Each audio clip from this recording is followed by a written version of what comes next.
Billy, what's going on, man? Excited to do this. Week 2, round 2. Team building skills, man. What could be better than team building skills? We got a lot to talk about today, a lot of information. We're going to take this just conversationally. Try not to put too many questions on you like last week. Too many loaded questions. You're a crush. Yeah, but let's jump into it, man. Team building skills. Obviously, this is such a foundational skill for youth athletes, high school athletes, college athletes, professional athletes to learn when they go. Obviously, the career ends, whatever sport they're playing, baseball, softball, their career ends at some point. This is just such a foundational skill to, take with you into the workplace, into your family life, into all aspects of your life. So, we've got a lot to talk about, but just as a quick introduction, for those of you that don't know, Billy is the owner, operator, founder of Masterful Mechanics here in Harrisburg, Pennsylvania, specializing in baseball and softball lessons. Billy has a background playing collegiately and professionally, so he brings a ton of value. I mean, just a ton of great insight. And obviously, we go all the way back to high school playing together, but it's always good to have you on here and just chat about some important stuff, man. Yeah, for sure. Thank you for having me. First of all, thank you for having me back. I enjoyed our first round. I was looking forward to today. And I know Sam has hit at least one or more home runs off me facing him when we weren't on the same team in Legion Ball and Twilight, maybe. But I know you've hit me hard. So, yeah, Sam had some serious skills, too, here playing baseball. Well, let's jump into the topic, man. I appreciate that. Let's jump into the topic today. Team building skills. So, I mean, I don't know how in depth your work experience is outside of sports. I myself, the only experience I have working outside of sports was in a corporate job for about 6.5, 7 months, and I can tell the team mentality for those people that didn't play sports versus the people that did play sports is like night and day. Yeah, I agree. I don't have any experience in the corporate realm. I did work in a restaurant, which working in a restaurant, in a kitchen is team skills are huge because you got to rely on each other. You only have two hands, so you can only do so much. So you need your team, your partners, you need to be working all in unity, no matter what job or what field, or, if you're a student, same thing. You need team building skills with your peers, your classmates, your workmates, your family, like you said, is huge. And I think the key is solid and clear communication. That's number one. That's the groundwork for building a solid team is communication. I agree, man, 100%. And actually, even in that restaurant environment, in my corporate environment, I don't want to go too far off of the sports topic, but you see athletes both positively impacted by their team experience, as a kid or as a youth, as a professional, and positively and negatively, right? Because a lot of athletes never really have that coaching, or they're never really in a good team environment. You know what I mean? Mm-hmm. So obviously this is great information for players to learn, but also for coaches to transfer it to their kids, because you're impacting them for the rest of their life. You're kind of laying the foundation for how they're going to approach all of those other areas of life. And you're 100% correct, man. I agree. It starts with communication. So the way I see communication starting off, especially when you're just starting to form a team and to gel a team together, is you got to build rapport between the players and the coaches. For sure. And I think that building rapport goes with spending time with each other, outside of the baseball realm or outside of the sports realm or outside of the work realm. It's important to have, more of a relaxed conversation, get to know each other personally rather than just, you're my teammate, you're my coworker. Those things are important. But when you really get to know someone and, their background, their family, where they come from, their culture, then you can really start to build that rapport with them. Yeah, man. And I agree with getting to know them off the court. The way I see it is people are interested in different things. So I'm interested to hear your take, but my take is that even though you guys might be interested in different things off of the court, there's still that common thread, that common purpose that you guys have interested in sports. So if you're trying to build a relationship with somebody, just think about our relationship, right? Our relationship formed because we had that common interest of playing on the same team, right? Mm-hmm. So if you want to deepen that relationship, I agree 100% off of the court, but what do you think about, someone that you don't click with? Because there's always those teammates that you don't click with. And I wish I had an answer when I was a player, especially in college, man, because there were just players that just like, for lack of better terms, grinded my gears, man, just always pissed me off. And the reality was it was on me because I didn't see things from their perspective. Mm-hmm. I agree. The cool thing about baseball and all team sports is you have such a wide array of different types of people, coming from different cultures, different backgrounds, even like different countries as you get into college and pro ball. Yep. I played with the guys from the Dominican, from Japan, Puerto Rico, Mexico, Europe, wherever. And it's cool because you got your guy who lives in a rural setting, listens to country music. Then the locker beside him is a guy blasting like some Dominican reggaeton. Yeah. And then the guy beside him, likes heavy metal, whatever. And you can all come together. And I think the way that you can come together is for a common goal. So what is the common goal when you're on a baseball team? In my opinion, it is to improve yourselves as baseball players and as people. And the main goal is to win a championship or to win a ring or win a state title, whatever your league you're playing in, you want to win it. It's just, that's how sports go. So I think if you can even if you don't agree with someone and their views, if you can, especially, and this starts from the top down, from the manager, the coaches, to the team captains, all the way down to the guy who, never gets any playing time, you all have to want to have that common goal of winning. So I think that helps you relate to people, even if, you don't see eye to eye all the time. Yeah, man. And it has to be clearly stated what the outcome is. Mm-hmm. Even if it might be implicit or it might be, implied by just putting the team together, to win a conference championship, to, go to the national tournament, to win a state championship, whatever level you're at, even if you think it's implied, if the top, from the top down, if the coach never talks about it, if the head coach never talks about it, the assistant coaches never talk about it, if you have management, if they never talk about it, and they never clearly state, hey, our goal, our objective is to win the championship. If they never talk about it, then you can't just expect expect the players to all buy into that. Right.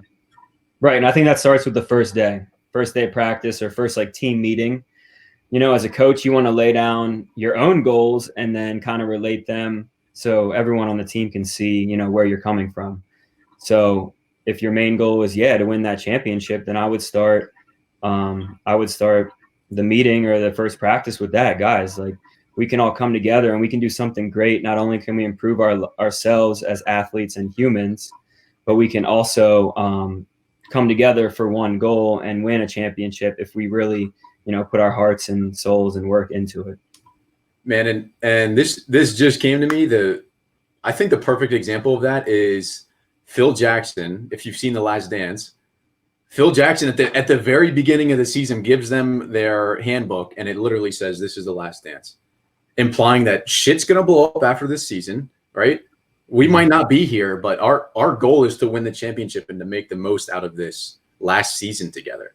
I mean, you can't be any clearer than that, and you can't be any more transparent. Right. And Phil Jackson is a great example. One of the best coaches of all time, obviously. There were some other aspects I wanted to bring up about him. I just read one of his books that was really interesting. He wrote a few different books, but he brings a lot of team building skills into the way that his team plays, even with legends like Kobe Bryant, Michael Jordan on his team. he still had, it probably was even more difficult when you have a superstar like that to rally the troops and everyone to work together when, oh, this guy's getting all the press, scoring all the points. But the people, the other 4 guys on the court are just as important as him if they want to win. 100%, man. And a big nugget that I've always taken away from Phil Jackson is that he meets players where they're at. You see a lot of even collegiate coaches, high school coaches, youth coaches, they want to impose their will. They want to impose their dominance. They want to impose, their way on the players, right? The example with Dennis Rodman, even though it's a little extreme, he knew who Dennis Rodman was as a player. Mm-hmm. He knew the type of personality he was getting with Dennis Rodman. He didn't try to form. He didn't try to mold Dennis Rodman. He literally met Dennis Rodman where he's at. Okay, Dennis, you need to go to Vegas for a couple of days.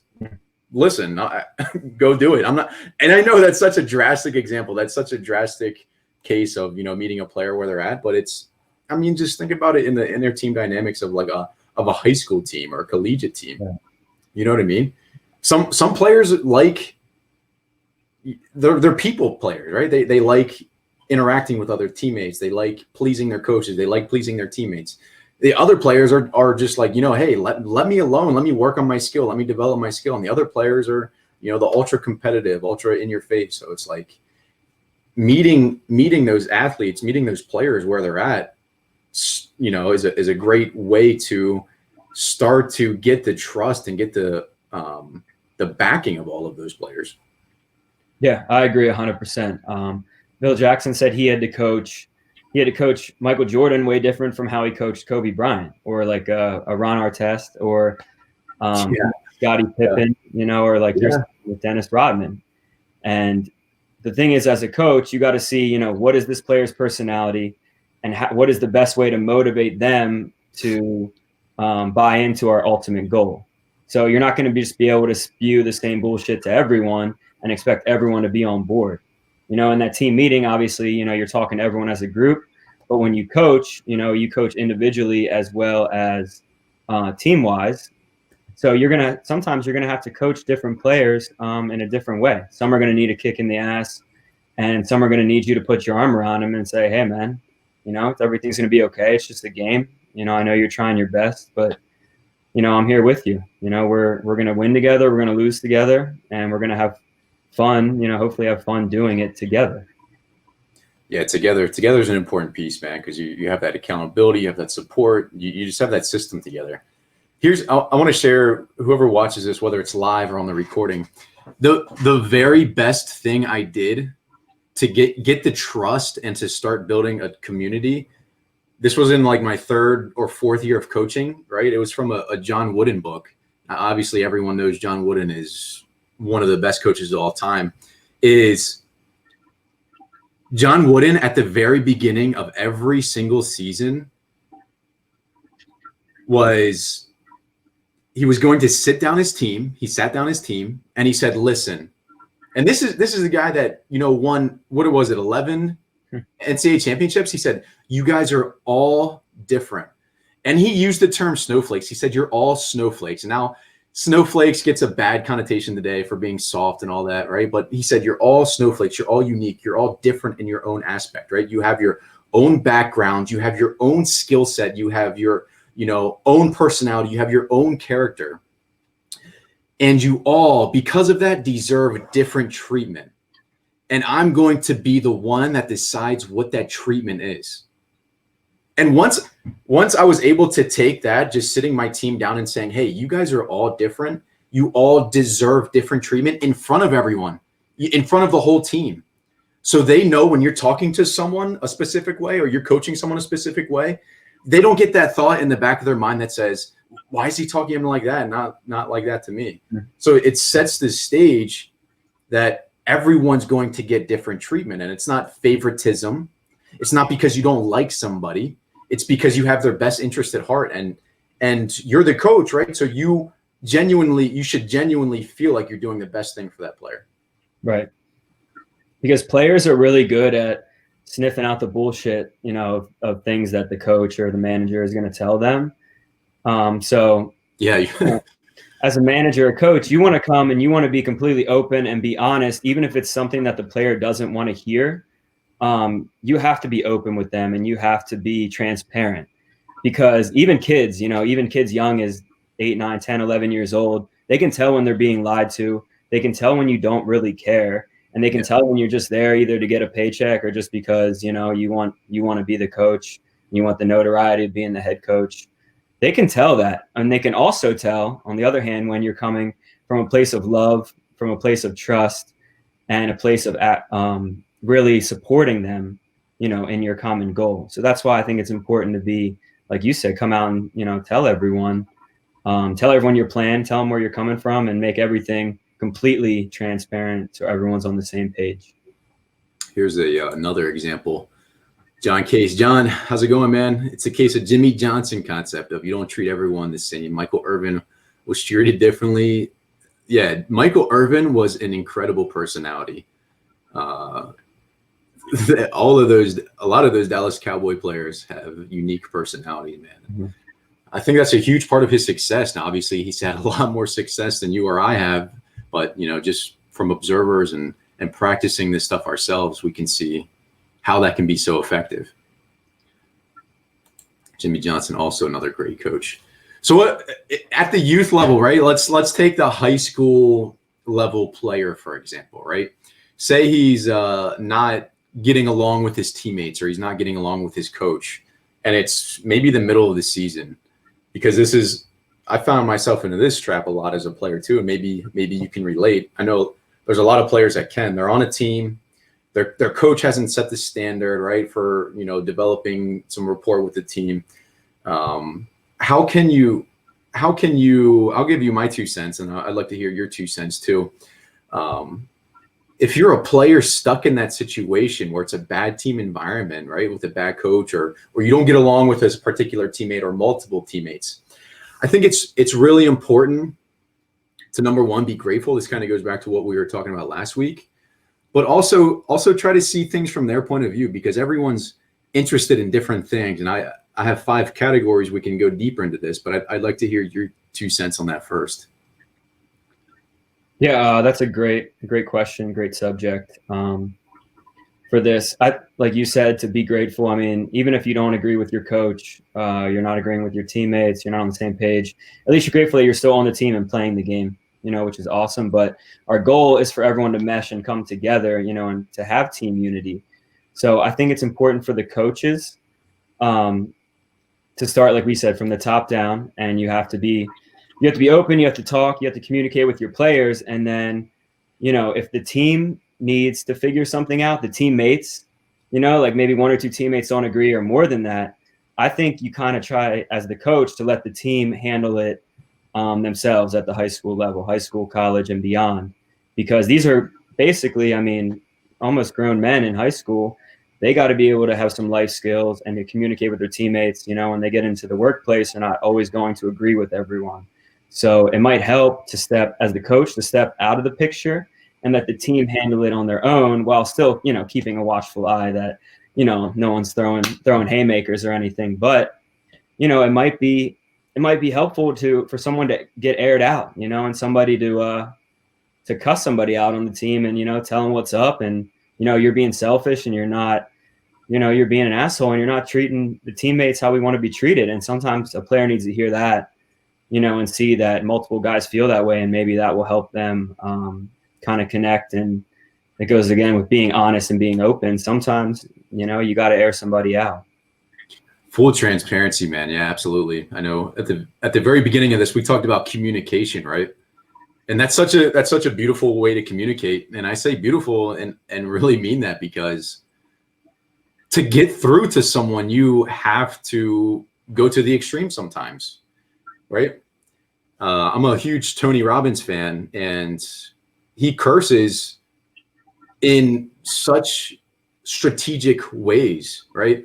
He'll be giving a presentation and he'll just drop the F-bomb, right? But it's to get a point across, right? Or he'll start yelling to get a point across. And sometimes, as part of communication, that needs to happen. That needs to happen. So Jimmy Johnson also coined the phrase QTL, which is so important. Yeah, Jimmy Johnson was an excellent coach. Jimmy Johnson dealt with so many different personalities, man. It's unbelievable. Any tips, any pieces of advice for like a high school coach, a high school, or even just like a high school age coach, whether it's your travel team, something along those lines? Yeah, for sure. I think getting if we're sticking to baseball here, getting the kids off the diamond together is really going to help them connect and also help you connect with them. Especially if you can do it in a manner of maybe doing like volunteer work, cleaning up trash or whatever, anything that's going to bring them together to work towards a common goal, whether it might be, going in to the hospital and reading to people who are sick, or having a cleanup crew, or just going out and getting wings or whatever for wing night. But then these players can see each other outside of the performance realm. Yeah. And make connections like, oh, this guy likes the same kind of food I do. Look what's on TV. He watches that too, when they never would have thought that they would connect it with that guy before.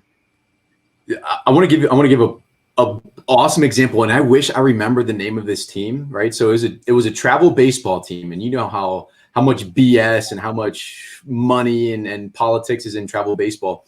But this was honestly one of the coolest teams I've ever heard of. And I can't remember their name. I believe they were out of New York, and they had multiple age groups, right? All the way from like 9 or 10 years old, all the way up through high school age players. The leader or the manager of the entire organization, right, required 50 hours. There was no price to join the team. No price, right? Travel baseball can be thousands of dollars. There was no price to join the team. You had to, number one, be selected, right? They weren't recruiting or anything like that. You had to, it was a strenuous trial process. But to be on the team, you had to go through 50 hours of community service with other players. That's awesome. That will be part of that team. 50 hours of community service. And I forget how they raised the money, like fundraising and things like that. But it was all stuff off the field to be a part of the team on the field. I mean, how cool is that? That's genius, honestly. That's the travel ball team I would want my kid to play for, Absolutely, man. Has somebody that's down to earth and knows that, there's more important things than playing travel baseball, such as, doing volunteer work or, helping the less fortunate, things like that. And that actually is going to build teamwork. And then that also is going to improve your focus when you get on the field, because I'm here to do a job. There's other things going on outside in the world that are way more important than baseball, but now I'm here and I can focus on the game, and I'm so blessed to be able to do that. 100%, man. 100%. We got a great comment here. Heels. In a situation where you have a lot of players that are naturally selfish, such as an all-star team, where most players are only concerned about their own accomplishments, what can be done to create a better sense of team unity and reduce internal conflict among players and coaches? Man, how many teams, Heels, thanks for commenting, man. We miss you. We both miss you. And congrats on the upcoming kid. Good for him. How many teams, like professional teams, college teams, have this awesome off season, and they gather all of these all-star players, all of these big-time contracts? I think the Yankees would be the perfect example, or maybe even the Mets. I feel like the Mets are even better at this, that getting all these profile contracts and just completely tanking when the season starts. The Yankees are definitely a good example too, but those are definitely the two prominent ones. Maybe New York exaggerates it a little bit because of the media and things like that, but create a better sense of team unity and reduce internal conflict among players and coaches. Man, you have to get on the same page. You have to get on the same page. We can go a little bit deeper on this for just a second. So people are primarily interested in 5 things, right? And this is meta. This is above everything else. So people are interested in people. People are interested in places. People are interested in things, right? Material things. They're interested in activity, right? Doing different things. And they're interested in information. So there's people that you naturally click with, right? Because you have a same primary interest. So how do you find that primary interest and gather all of those different primary interests and get them together on the same team? But yeah, let me hear what you have to say about that, creating a sense of team unity with all-star players. I think it comes back to that, having a common goal. I mean, why are you playing professional baseball at a high level? You know, it starts with the manager to have this conversation. So why are you even here? You know, and maybe you could do an activity where, you know, everybody writes on a note card, you know, what they're trying to get out of the season, and then you read them. You see how many like people say the same thing, and then you can kind of go from there. But I think, you know, even the players who have big contracts, you know, they get all the fame. I mean, why are they here? They probably want to win ball games, right? And you have that conversation with them. The best way that we're going to be able to win ball games is playing together. I mean, all the best teams I were on, you know, we all vibed as a team. We all meshed. We all rallied behind each other. When someone was struggling or when someone did well, we congratulated them. If everyone's just playing for themselves in a team sport, like you're saying with the Mets or even the Yankees, they didn't win a World Series, and they had all that talent. It helps to get behind each other and to support each other for that common goal, you know? So even if it's an all-star team and, like, you know, they have big contracts, it doesn't mean that you're going to win automatically unless you can play together. Yeah, I agree. Let me be really clear here, though. There's definitely a huge difference between, okay, you have an all-star team in a professional league, which is completely driven by money, compared to a college team where you're actively recruiting these players. Mm-hmm. You know, and they're not playing just to be playing college. Obviously, they might want to win championship, but they want to get to the next level, right?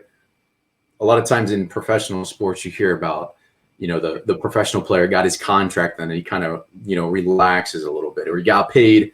This happens in the NFL a lot, man. You know, players come from a lot of, you know, low income families and they get paid. That's the only reason they wanted to get to the league, to get paid, to take care of their family, which is a great motivation. But in a sense of team building, that's a complete another animal to deal with. So definitely a huge difference between high school, college, and professional teams. Calipari on here to answer that question. Absolutely, John. Calipari, number one, he might be one of the best at getting all-star players to work together. Or Coach K with Team USA. But then Team USA, you got a lot of you know, guys that just want to win the gold medal. So that's different. Yeah, baseball is different than other sports, though. It's a individual game with a team concept at lower levels. Yeah, actually, I had an English teacher in high school that made the argument that baseball was the most selfish and individual sport out of all of the major sports. He said he said there was less of a team dynamic in baseball than wrestling. I would love to get him on here and debate and just kind of pick his brain, but that's just something that really stuck out with me. So it is definitely different per team, per sport too. But I think the people that have played baseball for a long time and have been on many teams or played at a higher level know the importance of working together and playing as a team. Even if you have the best players in the world, you know, you're not going to win a championship if you can't play together. If the pitcher and the catcher aren't on the same page, you know, if your leadoff runner and your second or your leadoff hitter and your number 2 hole guy aren't on the same page when they're going to hit and run, when they're going to do whatever, you know, like you need to really be on the same page. Even in baseball, it seems like it's more of an individual sport because like you're up to bat, you know, it's just you versus the pitcher, but you also need your teammates either on base, you know, to score when you get a hit, or to support you from the dugout, because you know that, you know, even if I do well, they're going to support me. And even if I don't perform as well as I can, they're still going to be there for me and pick me up. Yeah, not to get too spiritual, but there is definitely an energy. There's definitely a momentum when people align, when their energy aligns, when their goals, their outcomes align, when their passion aligns. There's definitely an energy to that, you know, and you can definitely tell the difference between people forcing it. Right. And, you know, you've probably been in dugouts where, you know, people were just trying to get hype, just trying to get some energy going. And you've been in dugouts where shit, things are just going really well, right? Whether you got a couple of game winning streak going, whether the season's going really well, you just got a couple innings where things are flowing. There's an energy to it, man. There's a natural energy. There's a natural flow to it. So you can call that whatever you want, right? God, Allah, different spirit, right? The baseball guys, man, it's real. It's real. And people that have felt it know it. Yeah, it's like an unconscious flow state. You know, things, when you're working together, things just sort of flow, and you don't have to press, you don't have to push it. You know, like you're saying, it doesn't have to be forced. It just kind of naturally it happens. The stars align, and, you know, everything falls into place. And that's the same with life too. You know, when you get good people on your team, you have good communication in your relationships, things, and you're optimistic and you're grateful for what you have, things just kind of seem to fall into place. You know, not everything's going to be perfect, of course, but the more grateful and the better you are at communicating with other people, the better relationships and the more gifts you're going to encounter without forcing it. I agree, man. Communication is key. And one final note I'll leave with, and you can leave a final note as well. You have to be adaptable. I see one of the biggest issues that, you know, talking to players and coaches is that youth players, high school coaches, college coaches, it's like it's my way or the highway. It's my way or no way. You have to be flexible. You have to adapt. If you want to build this team thing, if you want to build this unity between your players for a common goal, you have to be adaptable. Now, it's not being sleazy. It's not being, you know, a snake or anything like that. It's adapting to communicate. The meaning of your communication. This is one of the biggest lessons I've learned in 2020. The meaning of your communication is the response that you get. It's not what you want to say. It's not what you feel or anything like that. It's the response that you get. The only reason you're saying something is because you want to get a response. And hopefully you're doing it ethically and morally and all that good stuff. But anyways, that's my closing thoughts for you. Yeah, I agree. There's a saying that you should listen to, or hear to listen, not respond. You know, when someone's talking to you, you know, your goal isn't to make up a good response. Sometimes they just need you to listen and then, you know, nod your head. Yeah, I understand, you know, and put your arm around them maybe, you know, and just tell them that I support you. You don't always need like a logical response when someone needs to talk to you. 100%, man. I agree. Billy, thank you for coming on here and putting your website up, Masterful Mechanics. You can go check him out. Check out his website, his new YouTube channel. He's got some videos not only on the fundamental side, but on the mental side as well. Go check it out. Subscribe to his channel. If you like the video, obviously hit the thumbs up. If you think that this is something that your coach or another coach or player needs to hear, please share it. Get the word out there. We're coming from a place of sincerity and genuine love for not only baseball, but the mental side of all athletes, because it's such a foundation for these young men and young women developing. So anyways, Billy, great to have you on, man. And we'll see you next time. Sounds good, Sam. Thanks for having me.